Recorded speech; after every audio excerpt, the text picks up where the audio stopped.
What do you guys think? Like, we've got some pretty awesome outfits. Which I think is great because when I found out that I had this pleasure, have you guys followed him on Instagram? If you haven't done it, do it right now. You're going to get exhausted. I know most of you know him by very specific fandoms, but I kind of want to go through this list of things that I know you do. Oh, sure. But I know I'm going to miss some because how could you possibly keep up? Singer. Sure. Musician. Yeah. Actor. Yep. Comedian.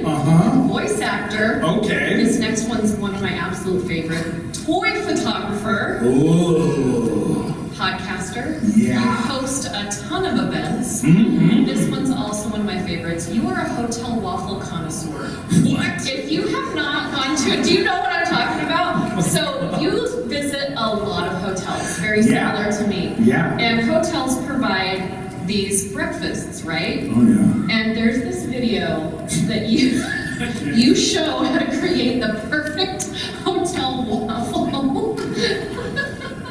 And I think if you ever have you gone to the hotels where they give you the breakfast, I can never get the waffle. There was a lot of choices to make.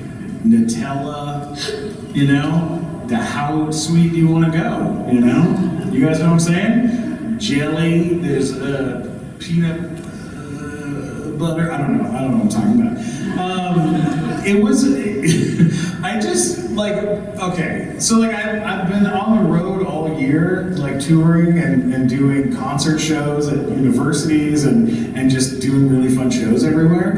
And House of Blues, I toured with Robbie from, Matt Bennett from Victorious. So we toured around the country, and so every time I'm staying at a hotel, I'm just like, I want to make a video about this hotel I'm staying at. And so then you just start going like, well, what weird thing can I do this time? So one time I went to a hotel and they were like, oh, can you make a video about our gym? And so I was like, check it out. My favorite thing in the gym, the chairs. And then it was just me just sitting in a chair. Just like, I'm working out. Sitting in this chair, doing relaxing. I just try to have fun. I was jealous because every time I go up to the waffle maker, it always looks gooey because people have overspilled, and then you never know when to flip it, and then it comes out maybe half done or a little too crispy. I like mine on the crispy side, but the way you did this, I was like, is this a chef that did this? So I was very impressed. Good stuff. I was really impressed. Well, I'm very impressive. So. I feel like, and you seem like an all-around good guy. Oh, thanks. So I really like that. Nice. So like, are you like the new Ryan Seacrest? Like Ryan Seacrest. You do everything. He has every job in the world. And as I'm like going, you have so many jobs. You know what it is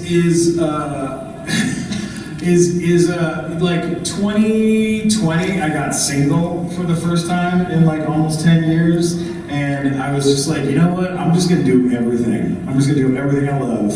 I'm just like, I'm gonna turn it up, don't turn it up to 11, turn it up to like 48, you know what I mean? Just do all the things you've always wanted to do. So that's kind of what I've been doing. Like, I was like, I've always wanted to make music. I started going to a recording studio, recording songs, putting out songs, putting out music. Then, I've always wanted to tour, but I've kind of always been a little nervous about like being out there. I was like, forget being nervous. Let's go explore the country. Let's go do the things and go to places we've never been before, meet people we've never met, you know? Like, let's get out there, go do all the stuff. Like, I love toys. I have a pretty big toy collection.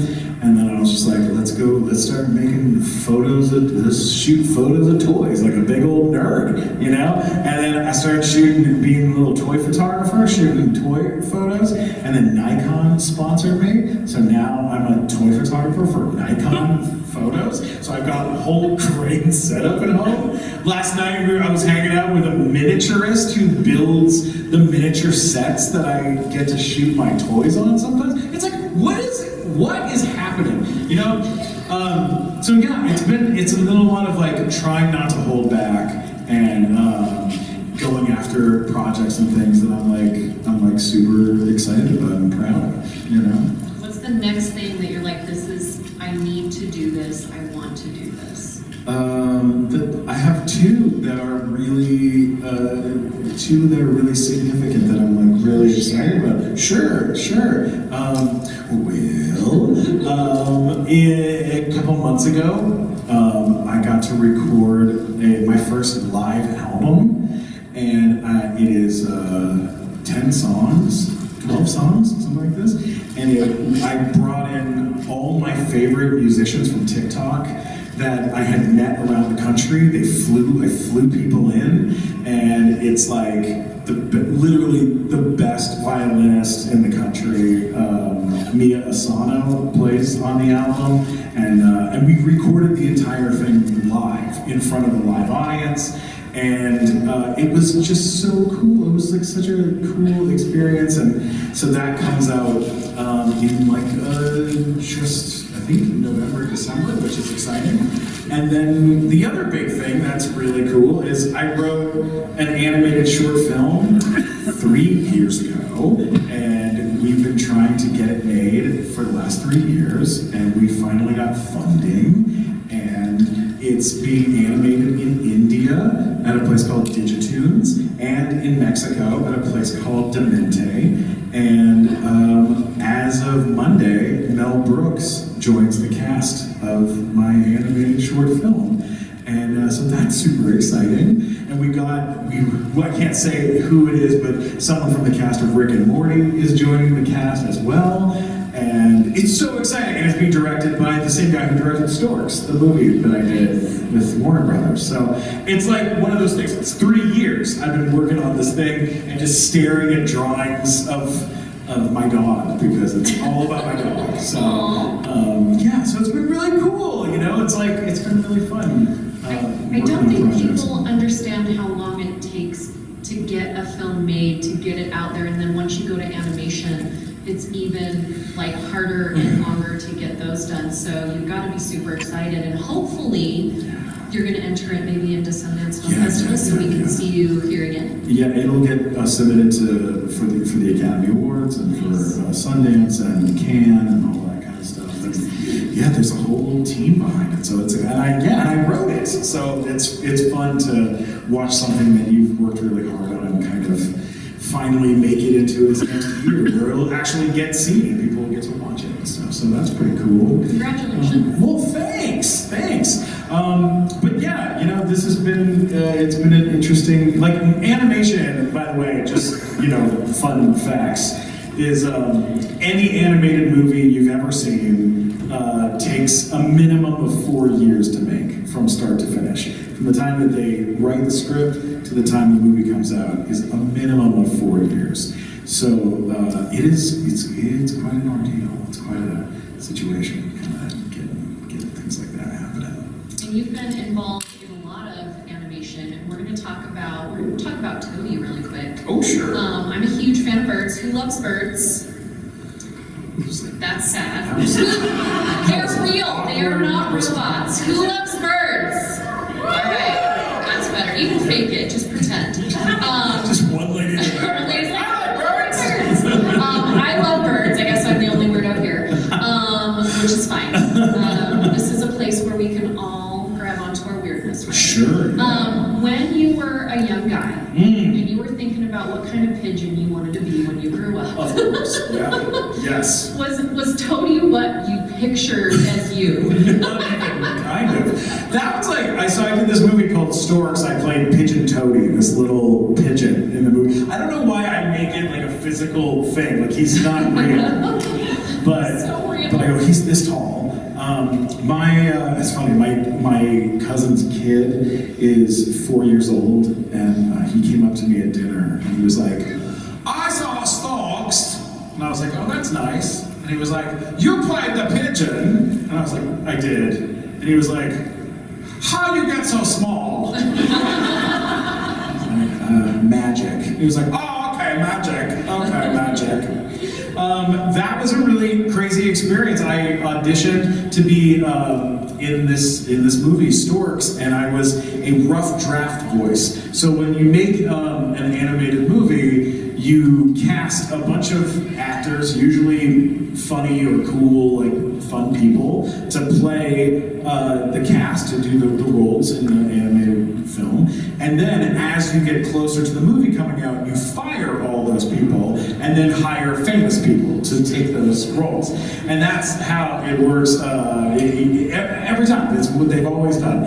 And so I got cast to play Pigeon Toady, this little pigeon. I talk like this in the movie. It was like kind of doing like an impression of my old roommate who was from Long Beach. And he was like really mean. Like he would like walk up to I'd be like in my bedroom and he'd walk up to my bedroom and be like, "Your bathroom's a mess, just like your life, ha ha!" And then he'd like walk away. He'd be like, "Your life is a garbage pile." Like he was like just the meanest guy, but with the worst accent, for it. So it just inspired this character who's like supposed to be kind of a mean guy, but he's a little pigeon and he's just weird. So I did that voice and then I got the part. And I was like the rough draft voice on the movie for 2 years, coming in every once a week, doing this little voice, having fun, and lots of talented people were there, and it was cool. And then one day they were like, "All right, we have to record the song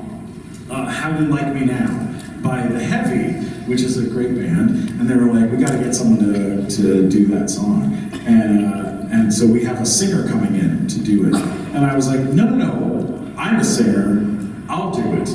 And they were like, no, we have someone, we hired someone. And I was like, screw that guy, you have to let me do it. And they were like, all right, fine, we'll let you try it one time. And so in front of Phil Lord and Chris Miller, who produced Into the Spider-Verse, and Brad Lewis, who won the Oscar for producing Ratatouille, and John Venson, who was our editor, who also did South Park, Bigger, Longer, Uncut. No pressure. All these massive people from Frozen and everything, they're all in the room. And then our director, Nick Stoller, and Doug Sweetland, who, Doug Sweetland is a Disney legend, was nominated for an Oscar, and Nick Stoller is the guy who did Forgetting Sarah Marshall and all sorts of great movies. And so, in front of all of them, I had to be like, "Now there was a time," and like sing "How You Like Me Now," and it was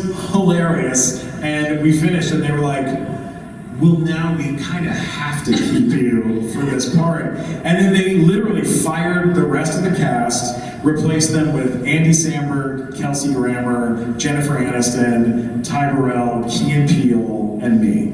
And I got to stay on, and it was my first time being in a big giant movie, and it was like the coolest thing ever. And I had the best time. And I brought Kendall from Big Time Rush to the premiere, so and he was one of my dates for the premiere.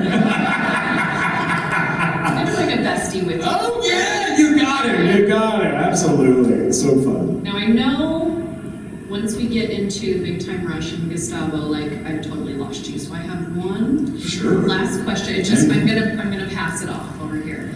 But recently you did a fundraiser. Sure. With the voice of SpongeBob. Oh, Tom Kitty. Yes. Yeah. And I love that you are involved in the community. You do a lot of these things. So does he. But that made me think about something. Gustavo is very much around music all the time. SpongeBob is one of my favorite animated characters that makes up songs about things all the time. Now, if Gustavo and SpongeBob were to go on an adventure and they had a song, I'm going to give you a minute. What would this song be? Now, if you know, do you watch SpongeBob? Anybody? Right? The best time to wear a striped sweater.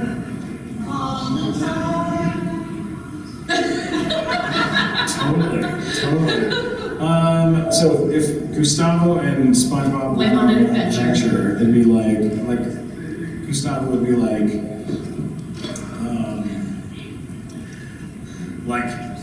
"Hey dogs, let's go to Salt Lake City. It's gonna be so much fun." And then SpongeBob would be like, "We're gonna be so many people. I'm gonna get me a hot dog for fun."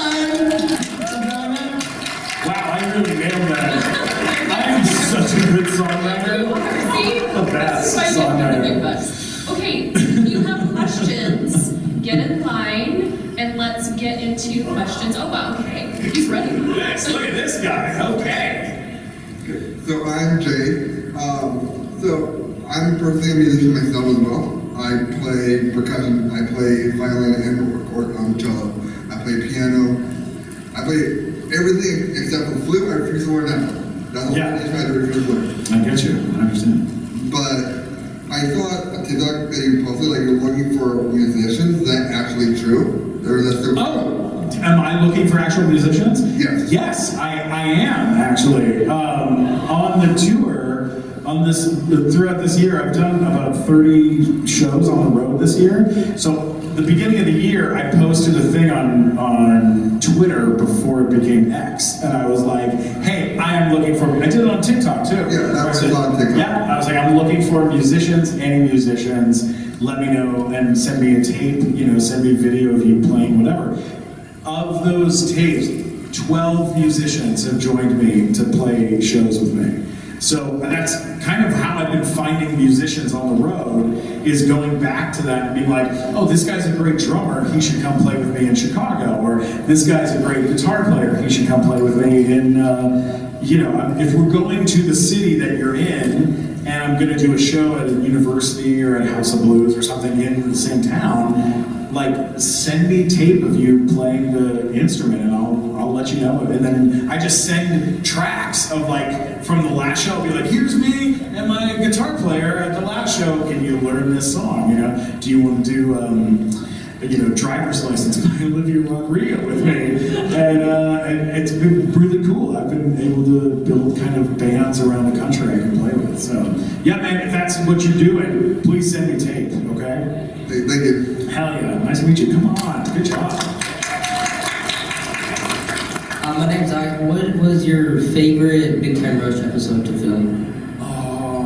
Favorite Big Time Rush episode to film was probably the superhero episode, because it was just, being in spandex all day, that's a dream for me. No, it was hilarious. I got to fly, which was really fun and weird. And my favorite part of it is that the script for Big Time Superheroes was written by Jessica Gao, and Jessica Gao left the show the next year to write Pickle Rick for Rick and Morty, and then went on to create She-Hulk over at Marvel. So we've got some real fun, it was fun to get to work with like really brilliant writers and do superhero stuff. I'm such a giant fan of that. Good question. Thank you.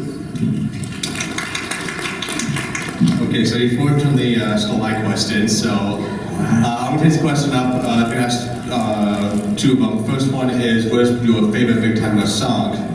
And the second question is, what is your favorite memory being on the production for Big Time Rush? Good questions, man. First one,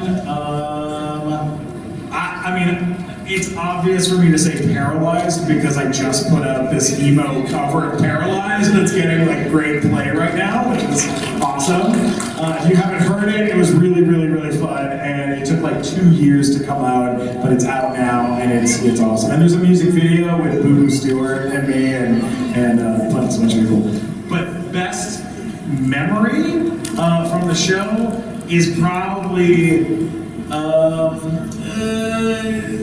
they're just like every morning on the show, me and Logan would go get breakfast from craft services, and then we would sit in our dressing rooms, which were across from each other, so we would just sit and have breakfast together every morning, and that was like the coolest. Just having like someone, like a friend to eat breakfast with every day is like, what a cool, fun thing to have. And it really brought the two of us closer as friends. And yeah, still to this day, it's one of those like, oh, I loved that. I loved like having friends to get up and hang out with every day. Like, I loved it. I loved it. Thank you. Yeah.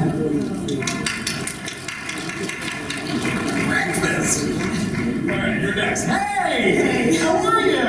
I'm Good. So since we are on the topic of big time rash and Gustavo, I have an unusual request. Would you scream at me as a Gustavo?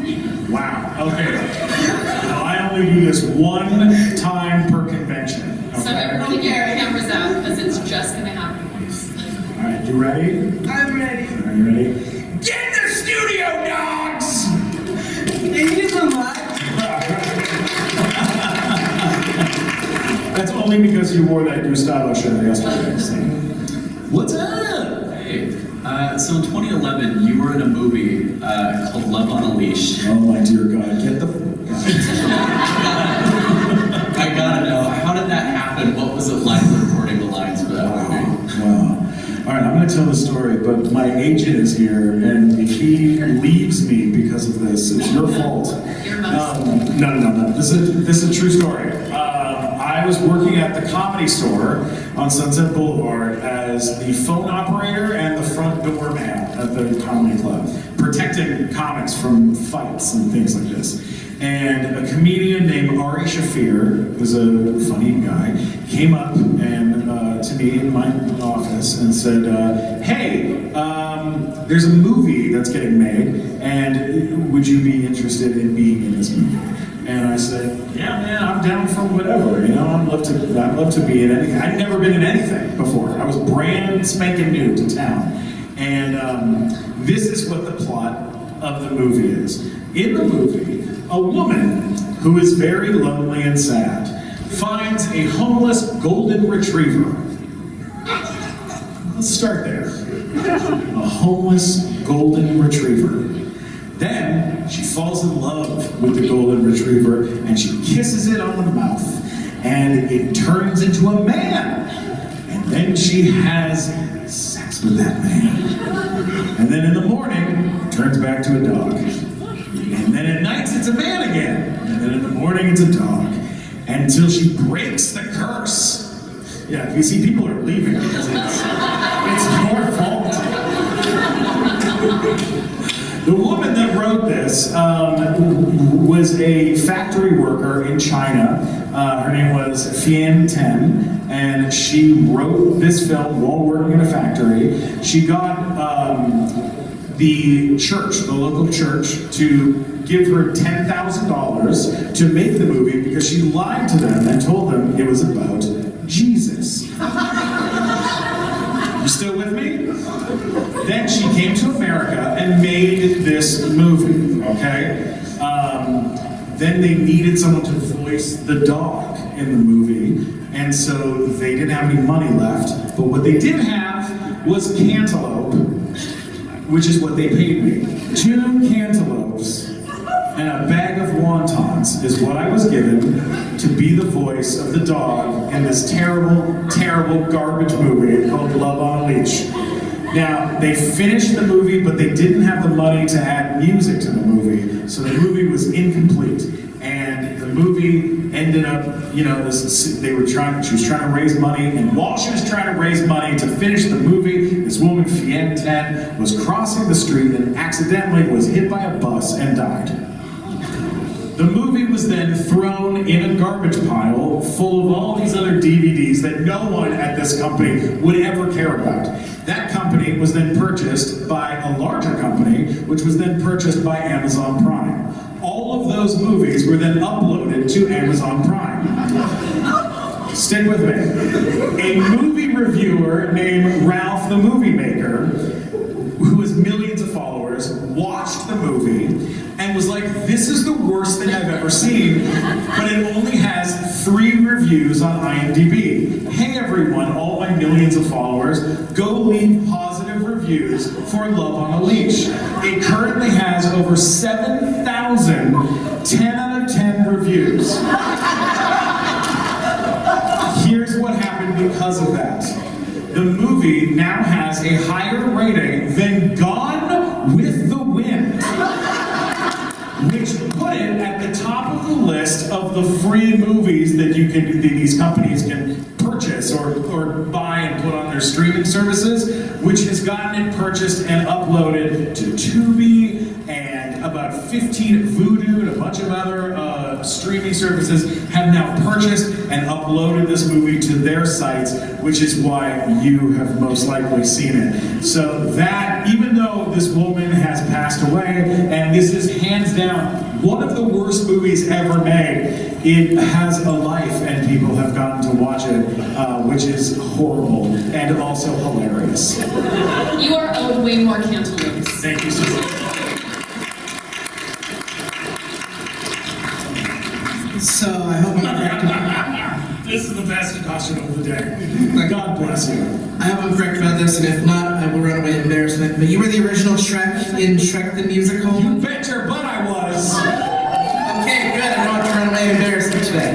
I was Shrek in Shrek the Musical on Broadway for the Broadway workshops and readings of Shrek the Musical. For 2 years I worked on the show, and yeah. I was wondering how that came about and what it was like working on a musical in the early readings. Oh, it was a magical, crazy experience. I was basically the only person in the cast that hadn't been on Broadway. I was brand new, but I went to an audition, an open call in Los Angeles. I had no manager, no agents, no nothing. And I went to this open call. I had a headshot that was literally half color and had faded to black and white because I'd run out of color on the printer because I printed it from home, and my resume had handwritten credits on the bottom. I was not, yeah. So there were 100 fat guys with beards in a room with me, just a bunch of us, because the room did not smell great. And we all sat around all day waiting for the equity auditions to be done so that they could have the non-union people audition for Shrek the Musical. And I was auditioning for Tara Rubin, who's one of the biggest casting directors in the world, and Jason Moore, who went on to do the show where they're all singing a cappella. What was that movie? Pitch Perfect. Yeah. So it was the two of them. I went in. I was sitting in the. I know this is like, I don't want to go on forever about this, but I was sitting in the waiting room, sitting next to a guy, and I go, "What are you singing?" And he goes, "Meatloaf." I go, "What? Meatloaf?" He goes, "Yeah. Why? What are you singing?" And I go, "The Bare Necessities." He goes, "Why would you sing The Bare Necessities?" I go, "It's a big animated large character, and Shrek's a big animated large character. I figured that's kind of something." And he went, "This is a rock musical." And I was like, "It is?" And he was like, "Yeah, man, like that's not the right thing to say." And I was like, "Oh crap." And I went out to my car to like leave. And I opened my trunk, and there was a Ray Charles handbook, a music book in my trunk. And I was like, "Oh my God, all right." And I took that out, and I walked in to my audition, and I was like, "I'm gonna do What I Say by Ray Charles." And they were like, "Okay." And I sang the first 8 bars, and they stopped me, and they went, "We've been looking for you for 3 years." And I was like, "What?" And they were like, "Yeah, we've been trying to find this exact thing. You're perfect for this. Can you do the voice?" And I was like, "No, I cannot." And they were like, "Can you learn the voice by tomorrow?" And I was like, "I guess so." And for what part? And they were like, "For Shrek." And I was like, "Okay." And on the drive home, I stopped by a video store, which is a thing that used to exist. And I went to this video store, and I bought a copy of Shrek for $20 on DVD. And I literally was like, "This is $20, I'm never getting back." What a waste of money that I'm a grown man, I'm gonna go sit and watch Shrek tonight and learn the voice. And I watched the movie all the way through, then I watched it again, but this time I repeated every line that he had. And then I watched it a third time and tried to see if I could get the accent and the stuff right. And I'm pretty good at picking up voices and stuff. So by the 5th time that I watched it overnight, I had a bit of a Shrek voice. And I came in the next day, I did it, And then I proceeded to do 35 callbacks over 3 months. It was extremely crazy. I mean, they were bringing me in with Jeffrey Katzenberg and David Geffen and Sam Mendes, who produced the musical, and all these huge people. And it kept getting more and more intense the longer I was in it.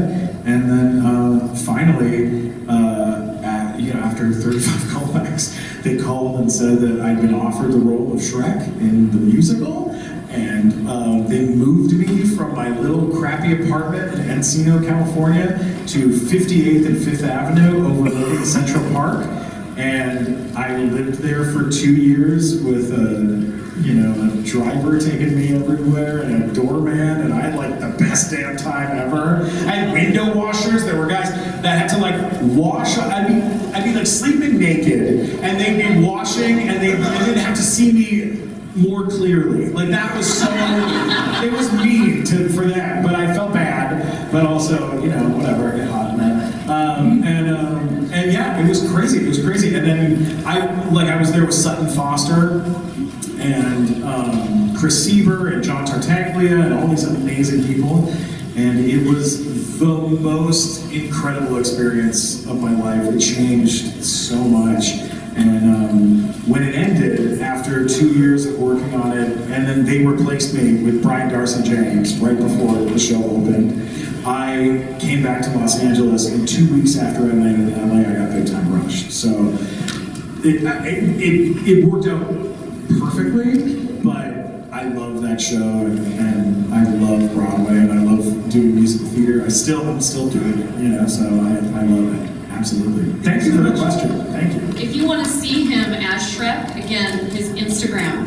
Oh, yeah. There's an amazing video of you full makeup. Oh yeah, and full everything. makeup and prosthetics and everything. Yeah, it was like 6 hours to get into makeup for that. It was crazy. What's up? I'm back. So, I was wondering, like on the cast roles, it says they all have the same first name, but except for you. Why is that? Oh, on Big Time Rush? Yes. I think they kind of did that so that the band could be a real band in real life and be a band on the show. It would make it less confusing, for fans and stuff like that. But what's interesting about it is that people to this day call me Gustavo kind of wherever I go. I mean, I was at TSA going through LAX, and the TSA agent was just like patting me down. He was like, "All right, Gustavo, we're good to go." I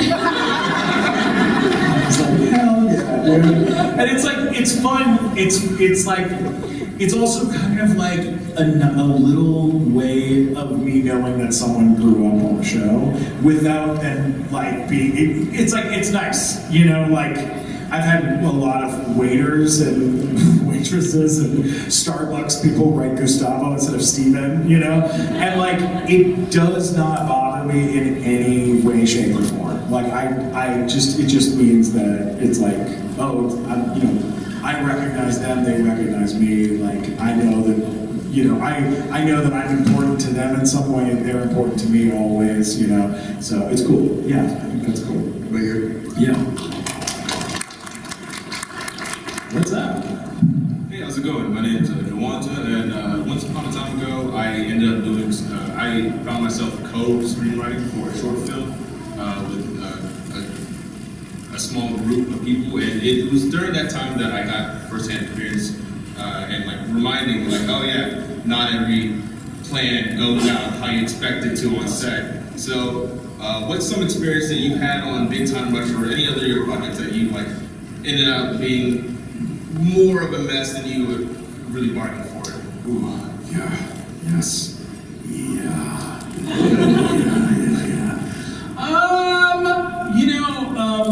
I did a superhero short web series thing back when those existed, back on YouTube, like back in the day, and I had got Fabio, the male supermodel, to be like a lead in this short thing that we were doing, and he said to us, before the short, we were looking for a location, and he was like, "Oh, Steven, this is totally cool. We can go to this very cool place."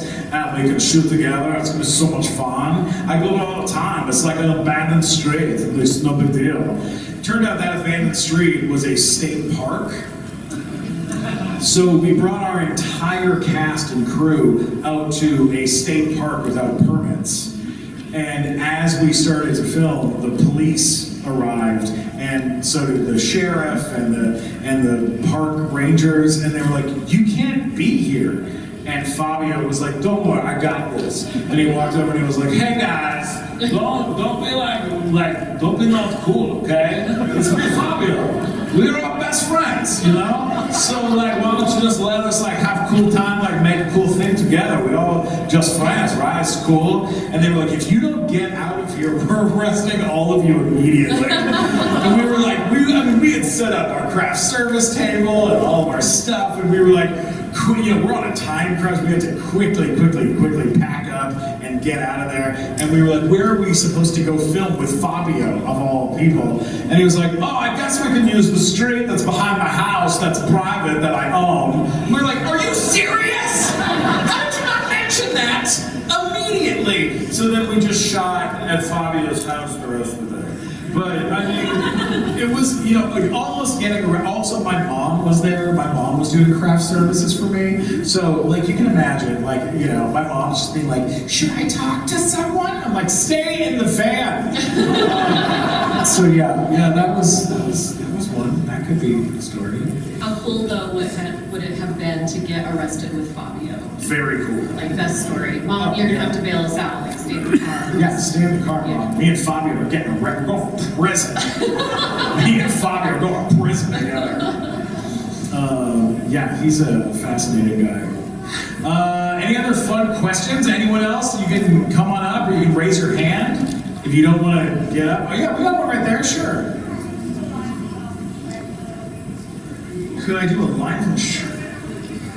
Oh, don't care. I think my favorite was ogres are like onions.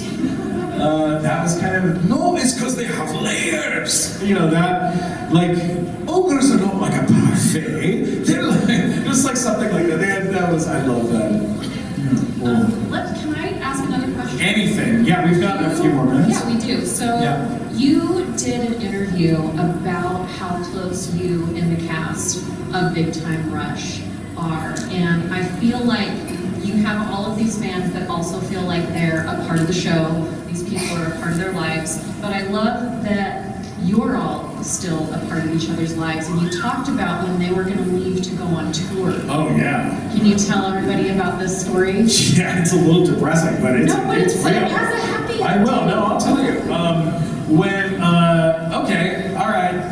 Yeah, all right. Here we go. So when we were doing the Big Time Rush show, the first season of that show, we were all the same basically. All of us had been on TV shows before, but none of us had ever been series regulars on a show. This was a new thing for all of us, having this experience. We also knew all the same people. Oh my God, just looking over and seeing these costumes are so funny. While I'm telling this story, it's so funny. So it was like really, like we all knew all the same folks. So it's like if someone was like, oh, I was talking to Daniel the other day, I would know who Daniel is, I'd be like, tell Daniel what's up, Like we all knew the same folks. And then at the end of season 1, Big Time Rush went on their first tour. So they all go travel, and when they came back, I didn't know anybody that they were talking about anymore. Because they had met all new people, they had all these experiences, and I wasn't a part of any of those experiences. But it's like, who cares, right? Like, I'm a grown adult man, like, why do I care about knowing who they know? But like, what would happen is we'd be on set, and James would be like, oh, I was talking to Phil the other day, and I'd be like, who's Phil? And he'd be like, oh, don't worry about it. Phil, said to do this, and I'd be like, oh, okay, I guess I don't need to know who Phil is, And then later, like the next day, it was like Carlos said something like, oh, dude, I was talking to Brandon, and I was like, who's Brandon? And he'd be like, oh, don't worry, it's someone we work with. And he would just keep talking to the other people, and I was just like, I started feeling really left out. And I was like, why am I feeling so left out? This sucks. So it was like 3 days of this, and like the third day I went home and I was like really depressed. And I was like, why am I feeling so depressed? This has nothing to do with me. Also, of course they know people I don't know, but I could not shake this feeling. And so I got a therapist.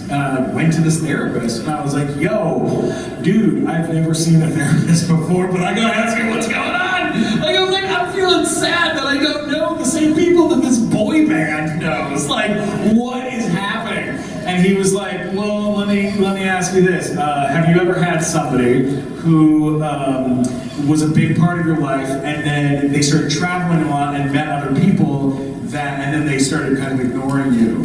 And I was like, yeah, my dad did that, and he left.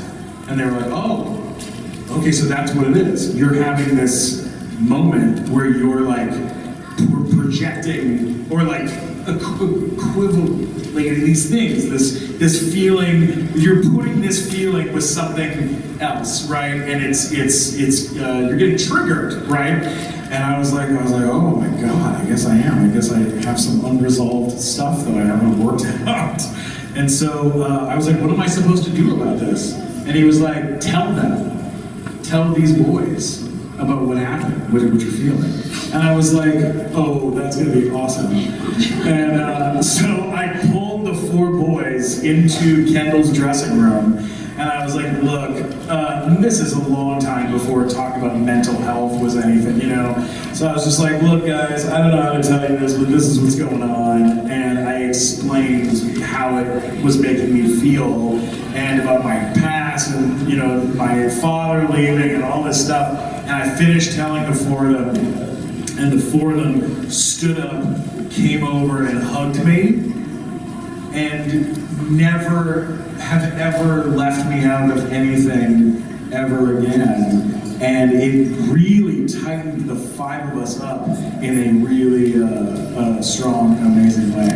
And I guess the point of me saying this is, look, if there is ever something that you are feeling, or someone says something that like triggers some sort of emotional response from you that you need to talk about, or if I could turn to a boy band and let them know how I was feeling emotionally, you guys can do it with your friends and your family. So just remember to do that.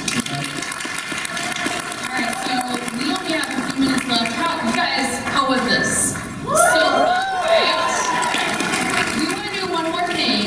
If you are able and you can stand, we are going to get a video and a selfie with the whole audience in here so that we can share everything that happened here today. Everybody okay with that? And if you can't, just make your arms big, be excited because you had so much fun, right? All right. All right. Yeah.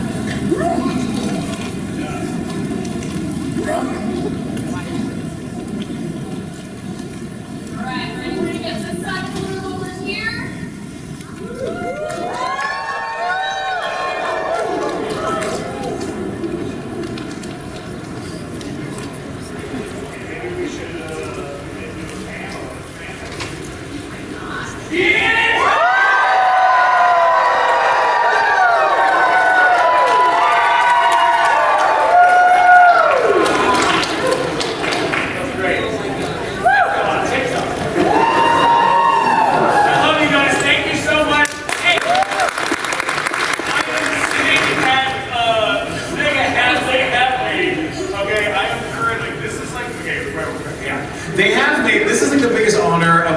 To be here at FanX and be like meeting everyone and signing pictures and hanging out. I am between Linda Hamilton, Kelsey Grammer on this side, and then to my other side is Danny Glover and Mel Gibson.